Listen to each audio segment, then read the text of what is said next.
एक बार एक आदमी महात्मा बुद्ध के पास पहुंचा। उसने पूछा, प्रभु, मुझे यह जीवन क्यों मिला?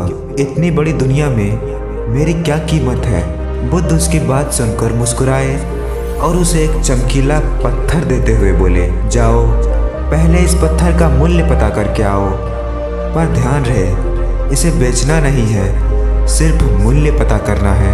वह आदमी उस पत्थर को लेकर एक आम वाले के पास पहुंचा और उसे पत्थर दिखाते हुए बोला, इसकी क्या कीमत होगी? आम वाला पत्थर की चमक देखकर समझ गया कि वह अवश्य ही कोई कीमती पत्थर है, लेकिन वह बनावटी आवाज में बोला, देखने में तो कुछ खास नहीं लगता, पर मैं इसके बदले 10 आम दे सकता हूँ। वह आदमी आगे बढ़ गया। सामने एक सब्जी वाला था। उसने उससे पत्थर का दाम पूछा। सब्जी वाला बोला, मैं इस पत्थर के बदले 1 बोरी आलू दे सकता हूँ। फिर आदमी आगे बढ़ चला। उसे लगा पत्थर कीमती है, किसी जोहरी से इसकी कीमत पता करनी चाहिए। वह एक जोहरी की दुकान पर पहुंचा और उसकी कीमत पूछी। जोहरी उसे देखते ही पहचान गया कि यह बेशकीमती रूबी पत्थर है जो किस्मत वाले को ही मिलता है। वह बोला, पत्थर मुझे दे दो और मुझसे 10,000 रुपये ले लो। उस आदमी को अब तक पत्थर की कीमत का अंदाजा हो गया था। वह बुद्ध के पास लौटने के लिए मुड़ा। जोहरी उसे रोकते हुए बोला, अरे रुको तो भाई, मैं इसके 50,000 रुपये दे सकता हूँ।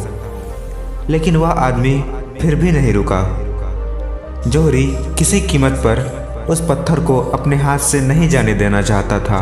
वह उछलकर उसके आगे आ गया और हाथ जोड़कर बोला, तुम यह पत्थर मुझे दे दो, मैं 1,00,000 रुपए देने को तैयार हूँ। वह आदमी जोहरी से पीछा छुड़ाकर जाने लगा। जोहरी ने पीछे से आवाज लगाई, ये बेशकीमती पत्थर है, अनमोल है, तुम जितने पैसे कहोगे मैं दे दूंगा। यह सुनकर वह आदमी हैरान हो गया। वह सीधे बुद्ध के पास पहुंचा और उन्हें पत्थर वापस करते हुए सारी बात कह सुनाई।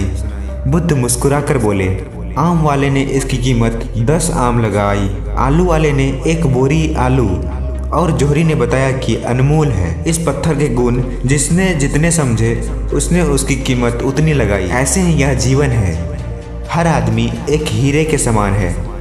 दुनिया उसे जितना पहचान पाती है उसे उतनी ही महत्व देती है। लेकिन आदमी और हीरे में एक फर्क यह है कि हीरे को कोई दूसरा तराशता है और आदमी को खुद अपने आप को तराशना पड़ता है। तुम भी अपने आप को तराश कर अपनी चमक बिखेरो, तुम्हें भी तुम्हारी कीमत बताने वाले मिल ही जाएंगे कहीं ना कहीं।